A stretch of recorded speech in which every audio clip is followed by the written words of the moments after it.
សូមស្វាគមន៍និងស្ដាប់តម្រុយឆ្នោតយួនប្រចាំថ្ងៃ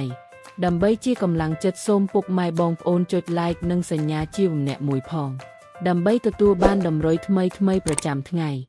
តម្រុយឆ្នោតយួននៅថ្ងៃនេះគឺថ្ងៃទី18ខែវិច្ឆិកាឆ្នាំ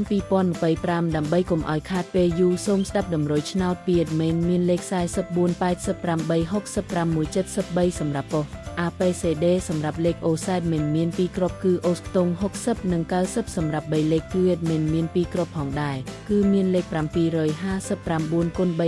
368គុណបើសិនជាពុកម៉ែបងប្អូនស្រឡាញ់និងពេញចិត្តលេខទាំងនេះពុកម៉ែបងប្អូនអាចយកលេខទាំងនេះទៅផ្សងសំណាងបានជាចុងក្រោយសូមជូនពរពុកម៉ែបងប្អូនដែលយកលេខខាង admin ទៅផ្សងសំណាងហេងយើងទាំងអស់គ្នាជូនពរពុកម៉ែបងប្អូនជួបតែសំណាងនឹងសុខភាពល្អសូមជម្រាបលាជួបគ្នានៅថ្ងៃស្អែកបន្តទៀត